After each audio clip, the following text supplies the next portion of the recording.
question was simple. It had to be. It was, after all, meant for Trump voters. We're interested in how you describe where you feel you get information that is true. For each of these general sources, do you feel what they tell you generally is true? Trump voters' answers: 63% said they felt what friends and family told them is true.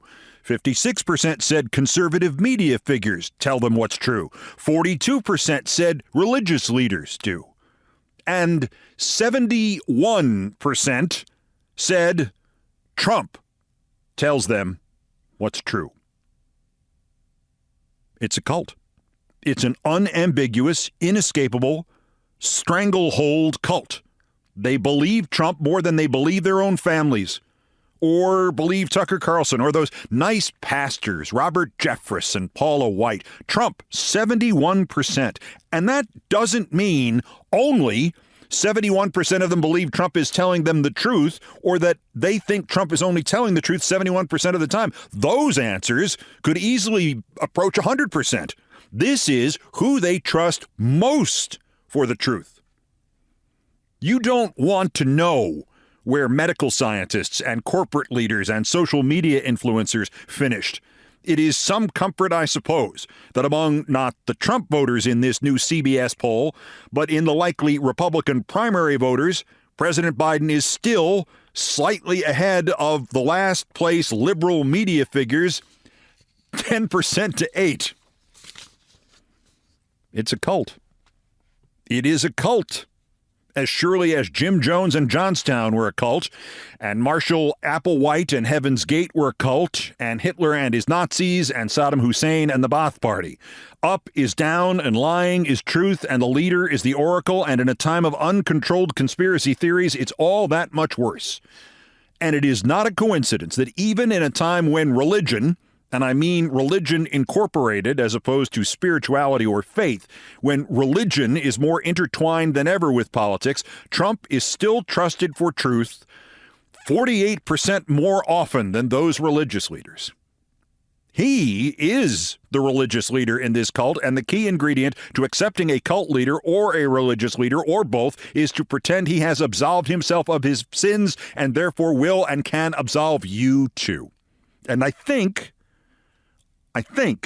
this madness is actually made up of a series of smaller madnesses neatly welded together by happenstance and opportunity. If you believe your life has been a failure, or you do not have the money you deserve because it was given to the minorities, Trump is your man. If you believe the gays are taking over and making your kids do gay things, Trump is your man. If you believe the Democrats are communists who are going to communize you, whatever that is, Trump is your man. If you believe it's all a movie and Q is pulling the strings on your behalf, Trump is also your man, because people living these lies to themselves are obsessed only with those lies, those specific lies. They are immune to being interested up or down with any of the other lies. You live your life within the Q fantasy, but you really aren't a white supremacist? What do you care if Trump is? What do you care if his other supporters are? That's irrelevant. He's the Q guy. He has a coalition here. Coalition of hate. I don't know how we get out of it. That 71% number next to Trump's name is the single most frightening political poll result I have seen in 25 years of doing this. And the parallel number just among those Republican primary voters, including the 30 to 40% who are not supporting Trump, in that he slips to second place in the list behind friends and family, but he's still at 53%. And another 27% of them think he's mistaken, but not lying. Only 22% actually think he is lying. Spoiler alert, I know him 40 years. He's lying. He's always lying. I don't know how we get out of this cult, because the rest of us can't just disenfranchise the lot of them, and we can't educate them, and we can't correct them. And God knows if there were a vaccine for this illness, they not only would not take it, but would reaffirm most of their paranoia, and the 71% would probably push up to 80% or more. But I do know all cults end the same way. There are wars and bloodshed and disruption and chaos, or in the small cults, there's just death. And at the end, the human god is dead in a bunker or a pile, and if you're lucky, after a sentence of death from a court somewhere. All cults end the same. And oh, by the way, this thought has already occurred to them, too, inside their crazy world, which really has begun to look like bad fan fiction based off the real world. Perhaps it's years of reading those Q posts about military tribunals and Democrats being hanged and then replaced by body doubles. And I just want to ask one of them, why would you bother to do that? And then they could look at me and go, body doubles, Melania Trump. Then I'd be stuck for an answer. And more practically, perhaps it is years of Trump demanding the execution of spies and traitors and drug dealers and anybody else he doesn't happen to like at the moment. But whatever is in that soup, here's what it does to you. You may recall that freshman Georgia State Senator who wrote to the governor last week demanding a special session of the Senate in Georgia so he can start a vote to defund the office of Fonni Willis. He's the new state senator and bulldozer owner and world-class auctioneer, and he's the one with the eyes on the opposite sides of his head. His name is Colton Moore, and reality be damned, Senator Moore is convinced that all 19 of those indicted in the Fulton County case face death by lethal injection. You heard me. Death by lethal injection. We have a district attorney here who's taking my tax dollars, my constituents' tax dollars, my fellow Georgians' tax dollars, and is using it for political persecution. And to an extreme that these 18 plus Donald Trump that are indicted could potentially face the lethal injection here in Georgia. And I mean, John, I'm 29 years old. I'm not going to live the rest of my life worried about this Gestapo tactic tyranny going on in my state. I don't know how to bring Colton back into this universe. I don't. And I don't know what to do with all the other Coltons. Or when you see some of Colton in, say, Senator Mike Lee of Utah, or Marge Green, or Gozar from Arizona, or when it's convenient for him, Kevin McCarthy. I do know that even when Trump is dead, many of them, most of them, won't believe he's dead, or they will believe he will soon rise from the dead. I mean, the returning Jesus trick is now in its 1,990th year, which is a long time for the band to make the audience hang around for the encore. Where do you feel you get information that is true? Religious leaders, 42%, conservative media figures, 56%, friends and family, 63%, Trump, 71%. Back in this matrix, Trump has bailed out of the Republican hate debate Wednesday. He's apparently bailed out of the additional Republican debates going forward. He's even bailed out of his own scheduled news conference today, and we know why that is. He reveals his cowardice only occasionally, but always unmistakably. You can do anything. Grab him by the pusillanimous. We now also know with virtual certainty that Trump also wimped out in his opportunity to upstage Wednesday's debate. After days of rumors about this, The Guardian reported late yesterday that Trump's people are in negotiations to have him surrender for his booking at the Rice Street Jail in Atlanta on Thursday or Friday, rather than try to have it go head-to-head with the debate on Wednesday night. Might have been a stretch to show up at exactly the hour they are throwing out the first Russian talking point in the Milwaukee debate, 9 p.m. Eastern. But as a jail spokesperson noted, quote, the jail is open 24/7. I'll add, just like the Waffle House. I will confess I think Trump missed his chance here. To wait until Thursday gives at least Chris Christie and hell, at this point, DeSantis. What has he got to lose after calling Trump's cultists empty vessels? It gives Christie and DeSantis the chance to address Trump's latest indictment during the debate. There are many imponderables about whether the air is coming out of Trump's balloon yet, But there can be no question that after he and Eric Bolling finished fourth in the cable news ratings week before last, it is clear that a Trump interview, especially one on tape, is no longer guaranteed to control the narrative, even if it does include Tucker Carlson's comeback attempt. Hey, remember Tucker Carlson? Trump is assuming that his tired act will not wind up giving his rivals full reign over the news cycle Wednesday night and, depending on whether or not Trump waits until Friday to get booked in Atlanta, all or part of Thursday as well. Besides, Trump is really making two long bets on Wednesday. What if his interview with Carlson is an audience washout compared to the debate, or it just doesn't dominate the debate? They have already recorded this interview. I realize that Trumpists are always the least sharp tools in the shed. In fact, they're the ones that have been out in the rain for 6 years. But how often does a political interview of any kind for any viewer stay fresh in the can for 4 or 5 days? I mean, this thing was recorded long before they had any clue where they were going to try to air or stream the thing. And Fox's willingness to sue Carlson to get him to stick to their still active contract could really screw it up for Trump. Plus, it has now become so commonplace and routine that this other thing is etched into our psyches like the local street signs and the way the sun sets comes sooner every August night.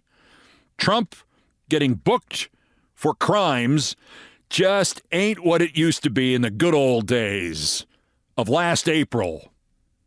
What the hell does he do if the Republicans without him get an audience number that beats his interview with Carlson in real time on Wednesday and then also beats coverage of his perp walk on Thursday or Friday?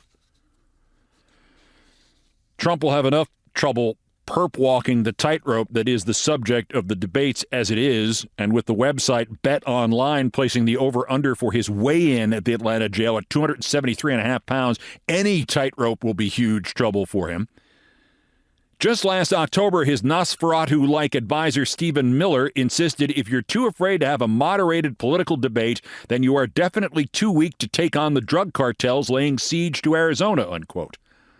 And in September 2020, the other Miller, Jason, the one with the perfectly symmetrically round head, wrote, "If Joe Biden is too scared to debate, he's too scared to run the country."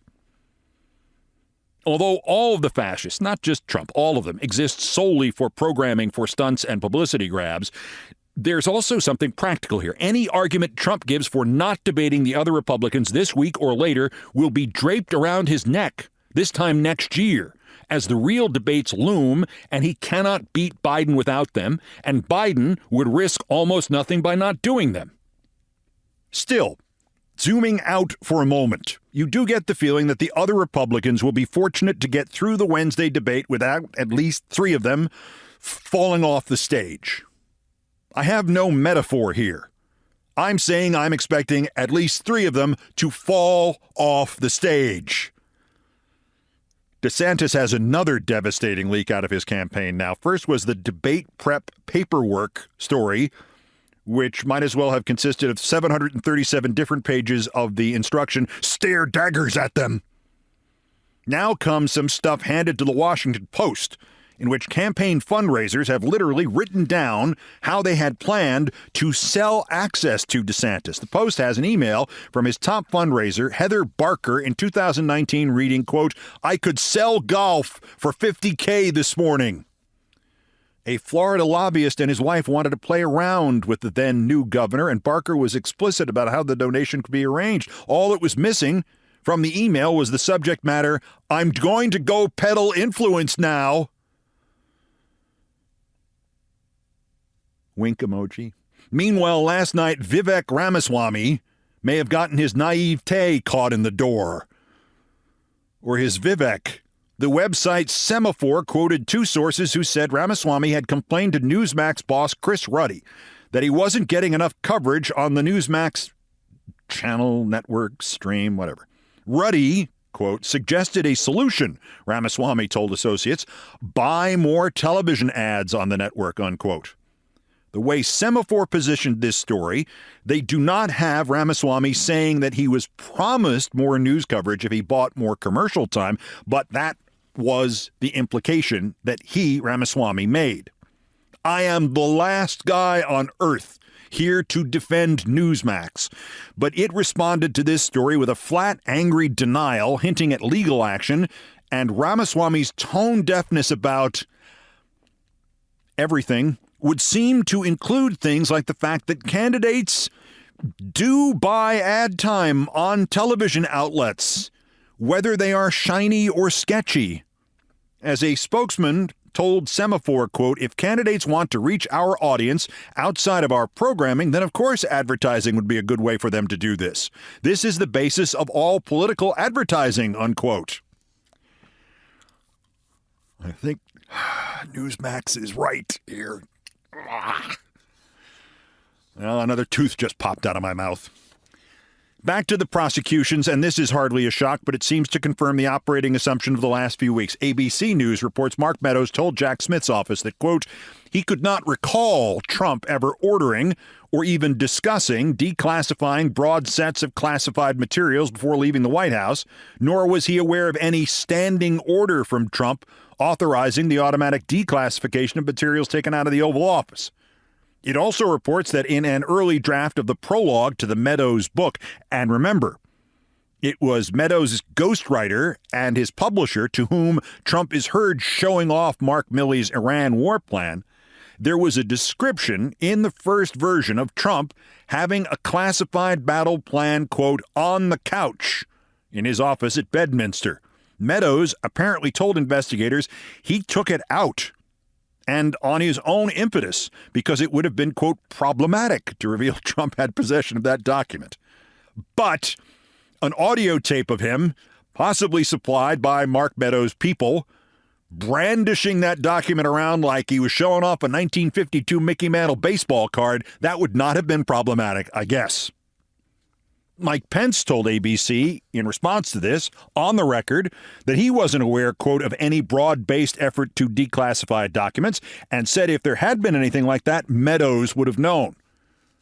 And as an aside, Trump's spokesperson, the one who wrote the Georgia report he was supposed to reveal today, but pusillanimous out, Liz Harrington says Trump is ready to primary any congressman who will not vote to defund Jack Smith's office.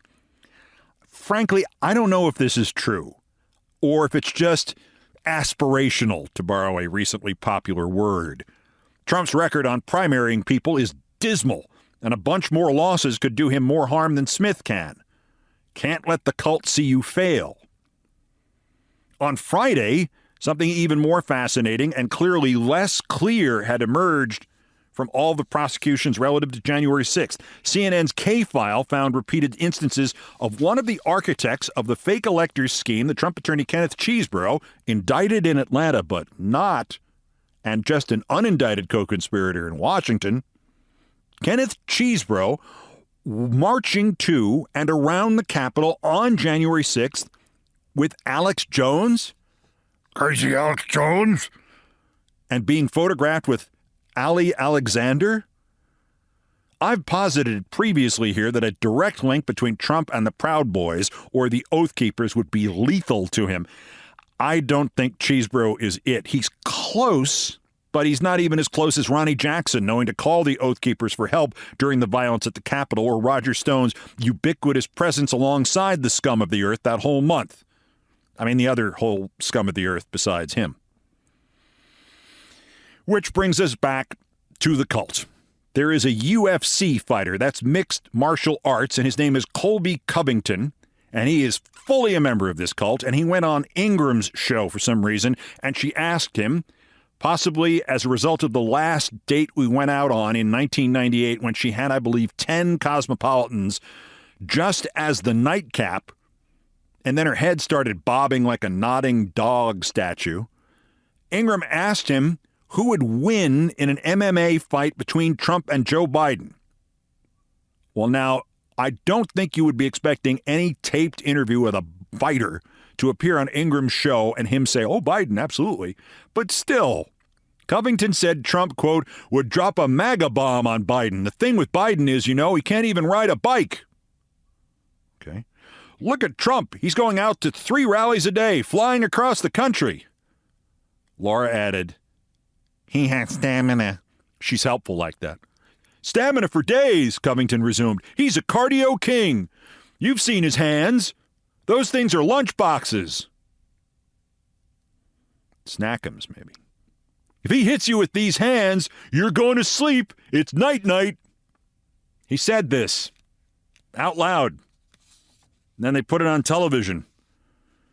Even though Covington believes the exact opposite of the truth about Biden and bicycles, and there's the whole lunchboxes, snackums thing, and even though Trump has not exercised since playing college baseball,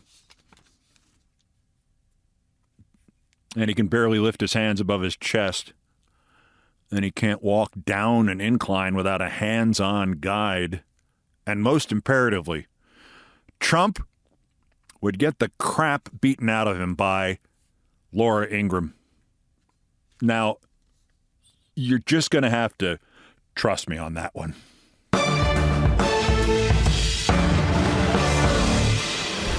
Also of interest here, stochastic terrorism against random members of the public is here now in Southern California. She had a pride flag hanging from her store, so now she is dead. That's next. This is Countdown. This is Countdown with Keith Olbermann.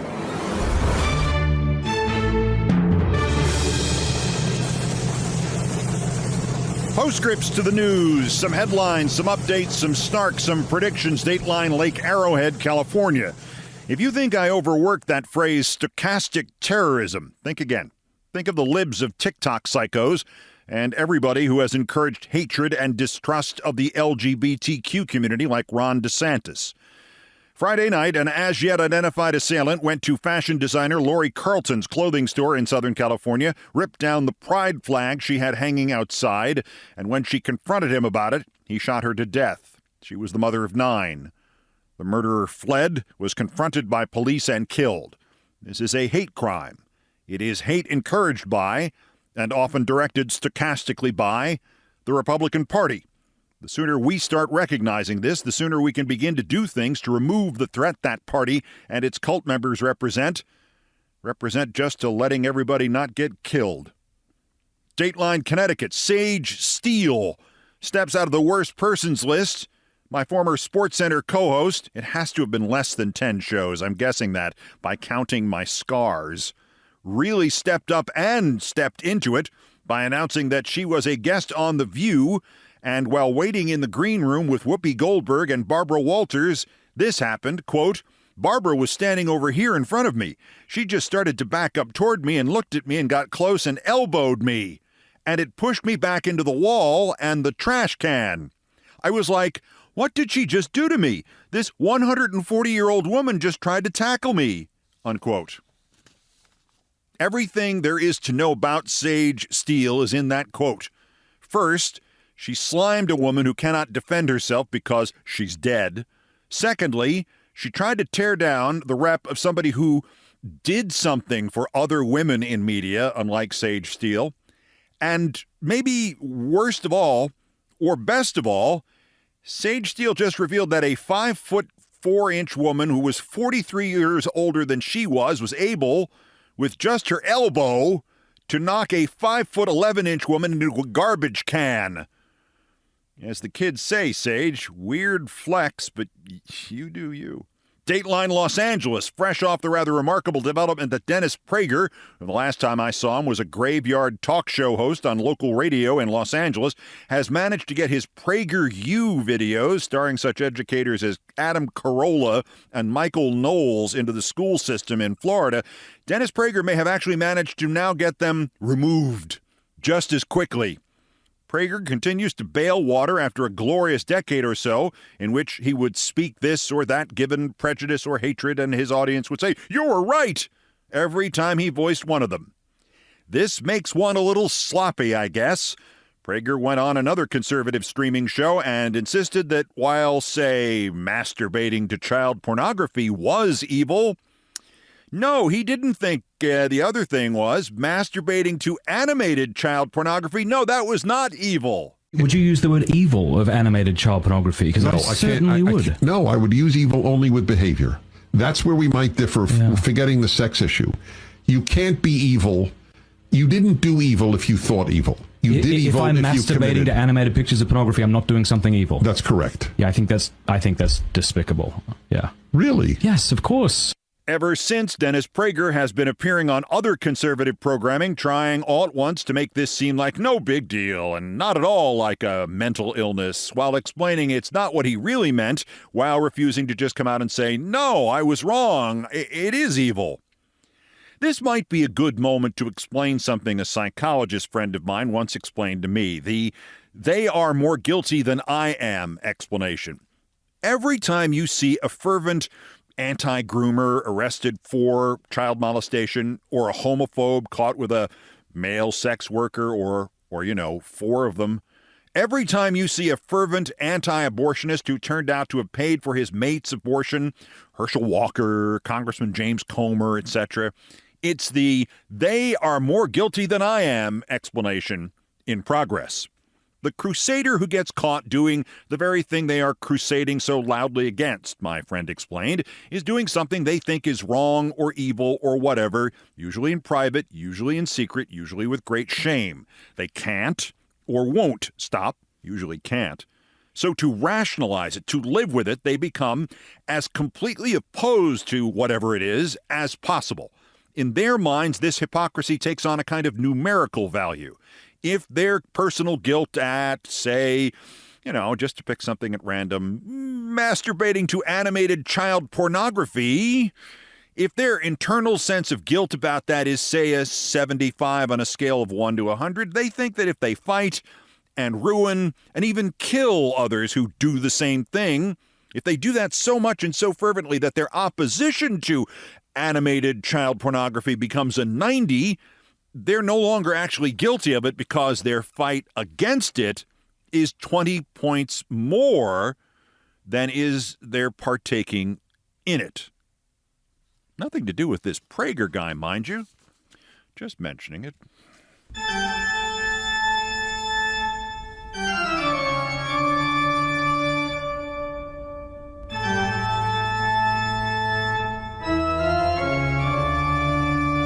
Still ahead, it is that time of year again. Thursday is the anniversary, 43 years. Did your mom ever say, don't run for a train, there will always be another one? Came the day when I demonstrated what mom meant. Keith catches the number 7 subway train with his forehead. Next in Things I Promised Not to Tell. First, time for the daily roundup of the miscreants, morons, and Dunning-Kruger effect specimens who constitute today's worst persons in the world. The bronze? Well, it's a tie. Elon Musk, James Wood, and this clown Buchanan, a.k.a. Cat Turd. Again, democracy survives not by the efforts of those of us trying to preserve it, but by the idiocy of those seeking to destroy it. In December, Woods, who used to be an actor 35 years ago, suggested that in buying Twitter, Musk might have saved democracy. Not long after, Musk began to amplify the racist crap of this guy Buchanan, Cat Turd, and Buchanan began to praise him on a daily basis. Then last week, Musk announced that he would be eliminating the block feature. He didn't say this, but he did this to stop users from blocking advertisers. Woods complained. In defense of the block and against the advertisers, Musk replied, then delete your account. Cat Turd Buchanan promptly criticized Musk for eliminating the block, and Musk, who says he is, remember, eliminating blocks, promptly blocked James Wood and Cat Turd. I mean, honestly, at this point, it's like the plot of a telenovela. The runner-up, Fox's Janine, page 10 is missing. Pirro.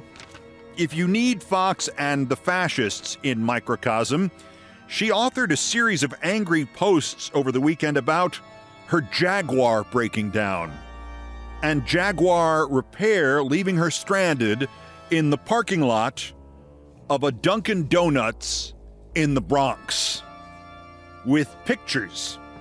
Ms. Pirro, who is 72 years old, 72.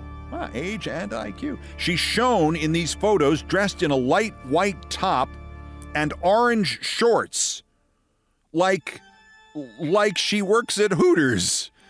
if there's a Hooters in the Villages retirement home for Nazis near Orlando. We haven't heard anything from her since the last post. She may still be in that parking lot. But our winner, Ron Headland, who is identified as a 7th District representative of the Virginia GOP Central Committee. And you know who else had Central Committees? Headland posted supportive selfies with Trump in the past, so we think we know where he's coming from. And by his own admission, Headland has taken a banner to a high school baseball field in Glen Allen, Virginia. Well, lots of people do that. What's the problem there? Well, this banner, Headland boasted, was 16 feet long and displayed a penis with the words "Biden sucks" on it. And Headland then took video of some of the 16-year-old boys holding the penis banner, and he uploaded the video of the 16-year-old boys holding the giant penis banner to social media sites. And I forget, what do you call people who like to take photos of teenage boys holding giant phallic images? What are those people called again? I don't know. I'll remember it later. Virginia's 7th District GOP Central Committee Rep Ron, Make America... Wait, that's what the G in MAGA stands for? Headland, today's worst person in the world! They're the sage stealing.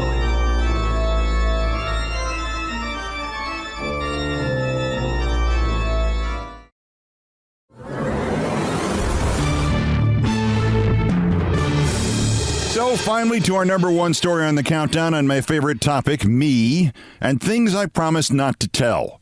Although truth be told, I have been telling this story now for 42 years. On Sunday, the 24th of August, 1980, I learned what Mom meant when she had said, "Never run for a train, there'll always be another one." Because I didn't know what it meant, I nearly killed myself, I permanently altered my health, and I put myself on a path towards meeting the great Dr. Renee Richards. I was sleeping late in my relatively new and tiny studio apartment on 55th Street in Manhattan, apartment 10F, when above me, 11F started making noise, like pounding on the floor. And now it's 8:30 Sunday morning, and I'm awake, and I'm not due at my job as a radio sportscaster until about 2, and I think, well, I'm up. Oh, the Dodgers are playing the Mets at Shea. I can go do my other job as a semi-professional photographer and go shoot the Dodgers and still make it to work on time. So I pack my semi-professional, emphasis on the semi-photographer's bag, and drag myself out on the subway and get to Shea Stadium around 11:30 a.m., and there's nobody there. No Dodgers players, no Mets players, nobody but the groundskeepers. And as the minutes pass, I'm beginning to calculate when I have to leave in order to not be late to my job back in Manhattan.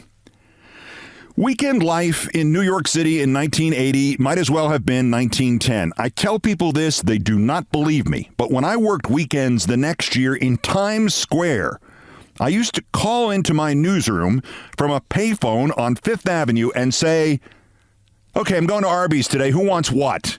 Or McDonald's or Burger King or wherever, because our office was in Times Square, and on weekends, there were no restaurants open in Times Square. You could not get food in Times Square on weekends.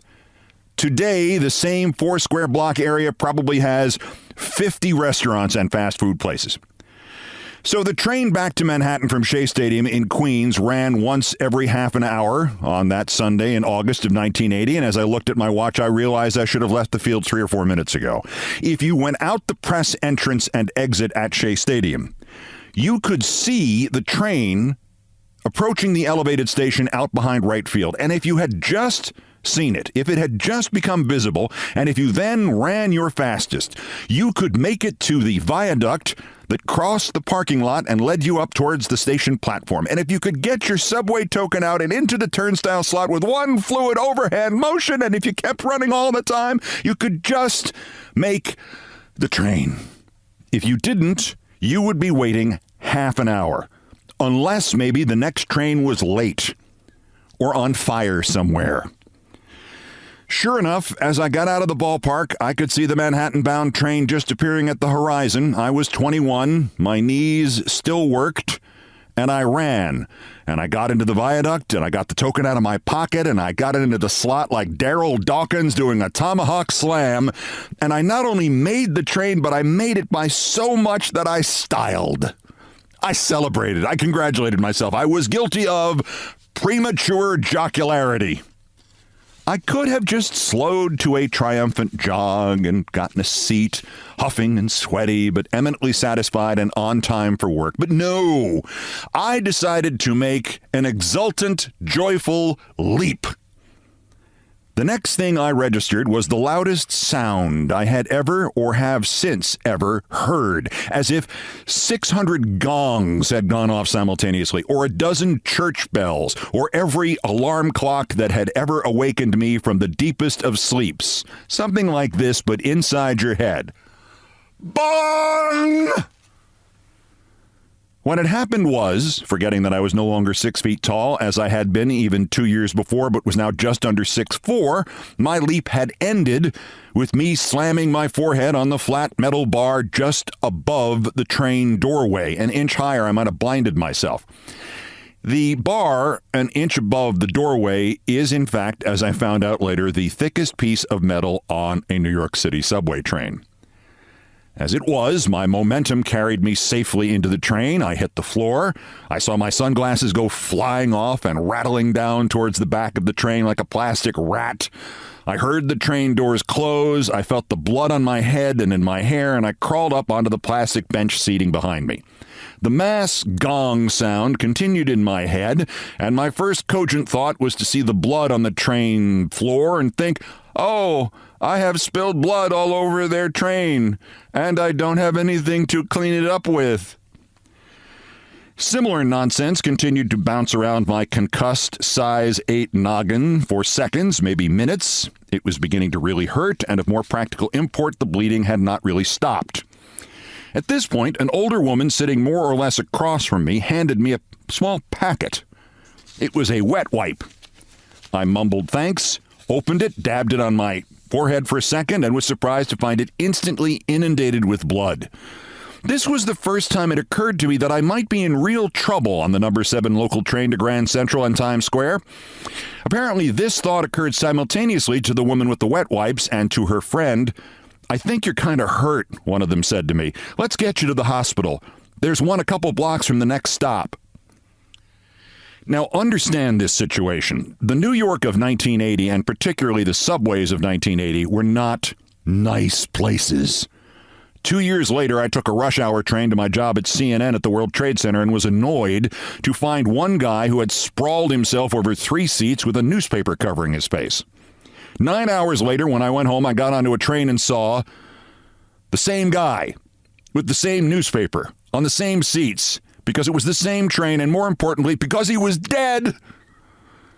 Anyway, it was now around 12:45 of a Sunday afternoon. If it had been night, or indeed certain other times of the day, or on other train lines, I would have simply been the easiest mugging victim in New York history. Somebody could have knocked me over and taken my wallet with next to no effort. Hell, they could have asked me for my wallet, and I was so dazed I probably would have said, "Sure, have a nice day. Got any wet wipes?" Instead, I met not one but 2 good Samaritans who knew where the hospitals were in a part of town I could barely find on a map. Sure enough, they helped me to my feet, walked me down the steps and to the 2 blocks or so that separated us from Elmhurst Hospital. And when I reassured them I was clear-headed enough to get into the emergency room by myself, they wished me luck, and they would not even accept my offer of 2 tokens to get them back on the subway. There should be a monument to these 2 women somewhere. If the New York City subways of 1980 were scary, the emergency rooms of its hospitals were something out of a Brian De Palma film. I think there were a couple of dozen people in the ER. I remember one of them asking me how I got so bloody, and I explained, and he said, "You should go ahead of me." And he opened his windbreaker to show a blood-covered shirt, and he added, "The bullet only grazed me." I know I waited about 2 hours. During that time, I had a singular experience which has informed my understanding of concussions and traumatic brain injury ever since. The desk nurse asked me for the name of a contact, preferably a family member. I gave my father's name, Theodore. Then she asked me for my full name, and when I went to say it, I could not remember my middle name. Could not remember my middle name. Keith, I got. Olbermann, I got. That was it. My middle name is also Theodore. I could remember Theodore, my dad, but not Theodore, my middle name. That is how fragile your brain really is. Think of that the next time you see somebody get clocked in a sporting event. There was some comic relief. I called into my office at United Press International's audio network and explained to the news editor, a veteran named Ed Cairns, the most dapper man in radio history who looked like the actor Ray Collins from Citizen Kane. I told Ed I had just sort of almost, killed myself on the subway coming in from Queens, and I really didn't know when or if I would be at work. About 45 minutes after that conversation, the desk nurse started shouting my name, and I thought, okay, I'm finally going to be brought in to see a doctor. No, it was Ed Cairns calling from UPI. My bosses were all very sorry that I was wounded, he said, but there was nobody available to fill in for me, so when could they expect me to be in the office? I explained I did not know that since I was technically still bleeding to death. 45 minutes more passed, and again the nurse summoned me and said there was a phone call, and this time I was sure it was my dad. Keith, Ed Cairns again at UPI. He explained that my boss now said that they would bring in the guy who was supposed to do the next morning sportscast, my college friend Peter Schacknow, but they expected me to do his shift starting at 4:30 in the morning. I explained to Ed that I would try, but that honestly, I didn't know where I was or what time it was now. Two nice ladies had mentioned the name of the hospital, but I really wasn't remembering too well. Plus, I was still bleeding to death. Needless to say, I did not bleed to death. I survived. It was a severe concussion, but it only took a stitch and a half to actually close that wound, and the ER doctor and the nurses were outstanding, and they gave me easy-to-remember instructions plus a note indicating that I should rest for at least 48 hours just in case Ed Cairns showed up at my apartment. No offense to Ed. They told me what symptoms to expect, how to prepare for them, and when they would stop. And they stopped like one day earlier. It was a potential disaster that turned into a nothing burger. Or so I thought. 2 years later, I was at the original Louis Armstrong Stadium covering the 1982 U.S. Tennis Open. On the other side of the same elevated subway station where I had run into the train. Going there always actually made me laugh. Until the afternoon of Saturday, September 11th, 1982. I was watching the women's final, covering it for CNN, Chris Everett over Hannah Mandlikova, and swinging my head from side to side as one does to follow the tennis action from over here to over there to over here to over there, as I had swung my head from side to side for the preceding 12 days of the tournament. Then I swung to the right, but my left eye kept looking to the left. The old Marty Feldman thing, reversed, crossed eyes. That hurt worse than hitting the train had. I could barely stand any light. I often had to keep my hand in front of my eyes. I rushed to my optometrist Monday morning, and he started to laugh. This happened to you during the U.S. Open? I said, yes. Why are you laughing at me? He said, I'm going to send you to the best muscle ophthalmologist I've ever met. I said, so why are you laughing at me? He said, you don't know who that is? I said, no, I let my knowledge of the muscle ophthalmology rankings slip. Why are you laughing at me? He said, the best muscle ophthalmologist I've ever met is Dr. Renee Richards, the transsexual tennis player. I said, I don't care who you're sending me to. I'm in trouble here. If they can fix this, I don't care who you're sending me to. My train accident was so far in my past that when I got in to see Dr. Richards the next morning, I didn't even think to mention it in my patient history. It didn't matter. 30 seconds of staring into my eyes through a wall-sized phoropter, and Renee Richards said, when exactly did you hit your head? August or September of 1980? I was stunned. I did hit my head in 1980. August 24th. She made a clicking noise of satisfaction. I've heard of this before, but I've never seen it. You couldn't do this again in a million years. The good news is that muscle problem with the eyes, that's just muscle exhaustion. We can fix that with a thing that costs $1.98. The bad news is when you hit your head, most of the damage must have been absorbed by your inner ear. If you want to fix that, you'll need brain surgery. I don't recommend brain surgery. Dr. Renee Richards showed me the muscle exercises that cost $1.98 that fixed my reverse crossed eyes. They felt better immediately. I still do the exercises. I did them earlier today. Then Renee Richards said, "So you're a sports reporter," it says here? Listen, my next patient isn't due for half an hour. You should rest anyway after my exam. Let's talk about sports reporting. Renee Richards was an expert. Her transition had been outed by a sportscaster. Tucker Carlson's father, if you can believe that. I can believe it. Because she had been a man, when she played in the U.S. Open as a woman, she had become almost instantaneously the most famous tennis player in the world. Then she became Martina Navratilova's coach. I learned more from her in that first half hour of conversation about the ethics of reporting than I had in all of my previous life experiences combined. Plus, she was a gas. Renee Richards was hilarious. She was self-effacing. She was a great doctor. And to me, she was the definition of courage. And she, I am proud to say, is still my friend. All because I did not know what Mom meant when she said, "Don't run for a train, there'll always be another one." The other phrase I never really understood till then was breakneck speed. Oh, and there is one more punchline here. If the name of that hospital that the two Good Samaritans took me to, Elmhurst Hospital, sounds vaguely familiar, it should. It was ground zero when COVID-19 hit, when the pandemic had its hand around New York City's throat. The worst hit community was Elmhurst in Queens, and the worst hit hospital was Elmhurst Hospital. They were in desperate need at that point of ventilators, so I knew what I had to do. You could buy them for cash, legally, so I got 2 ventilators. I had them delivered.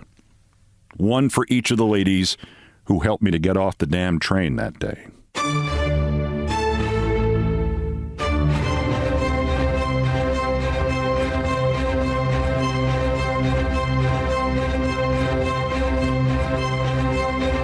I've done all the damage I can do here. Thank you for listening.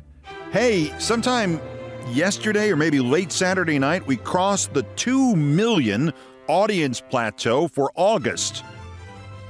With your help, we have an excellent chance at 3 million for the month. Tell the others. Countdown has come to you from our studios high atop the Sports Capsule building in New York. Here are the credits. Most of the music was arranged, produced, and performed by Brian Ray and John Philip Chanel. They are the Countdown musical directors, of course. All orchestration and keyboards by John Philip Chanel.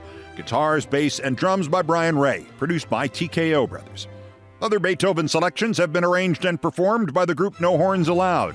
The sports music is the Olbermann theme from ESPN2, and it was written by Mitch Warren Davis, courtesy of ESPN Inc. Musical comments by Nancy Faust, the best baseball stadium organist ever. Our announcer today was my crazy friend Tony Kornheiser. Everything else is pretty much my fault. So that's Countdown for this, the 957th day since Donald Trump's first attempted coup against the democratically elected government of the United States. Arrest him again while we still can. The next scheduled countdown is tomorrow, bulletins as the news warrants. Till then, I'm Keith Olbermann. Good morning, good afternoon, good night, and good luck.